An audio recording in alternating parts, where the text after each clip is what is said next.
Мына урматтуу телекөрүүчүлөр, Нуркан Турсунбаевдин обологон мыкты обондору жаңырып жатат. Ал театр жана кино актер экенин дагы эсиңиздерге сала кетейин. Да ушул театрдагы ишмердүүлүгү, театрдагы өзгөчөлүгү жөнүндө сөз кылуу үчүн Токтоболот Абдумомунов атындагы Кыргыз академиялык драма театрынын актрисасы 43 жылдан бери бирге иштешип келаткан кесиптешин чакырып алдык. Кыргыз Республикасынын эң сирген артисти Анара Сыдыгалиева бизде конокто. Кутмандуу кечиңиз менен кош келипсиз. Рахмат.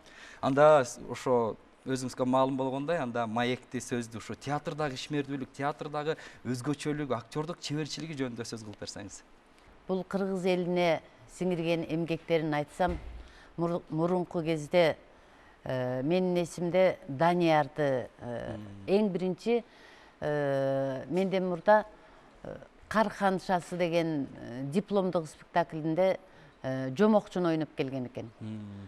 Андан кийин Тагдырдын өгөй балдары, мурда унутулгус күндөр болчу, Бакы Өмүралиев, Нукура таланты комузда да ойнойт, аккордеондо ойнойт, анан өзүнүн кулк мүнөзү бала кыял, барган жеринин баардыгы эле оюн күлкү, ушундай юморлары курч.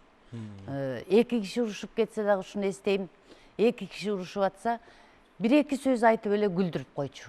Эмне дейт экенсе, эски акча менен, анан кийин чук этпе деген сөздөрү бар эле. Анан бири-бирибизге бир нерсе деп келатканда эле чук этпе дечүбүз.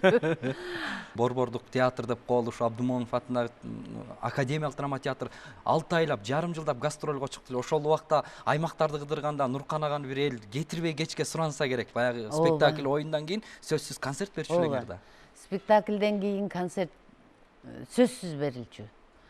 Ал концерти жок, тузу жок тамактай болуп, элибиз да көнүп калган. Ошондо күчтүн бардыгы башкы ролду ойноп, андан кийин ар бир ырдаган кыздарга аккордеон чертип берет. Өзү ырдайт. Анан күчтүн бардыгы чындыгын алганда ушу Нуркан байкеге көп жүктөлдү. Маегиңизге чоң рахмат. Урматтуу телекөрүүчүлөр, ушундай кызыктуу маектин соңунда жагымдуу чыгарма сиздер үчүн жаңырсын. Кабыл алыңыздар.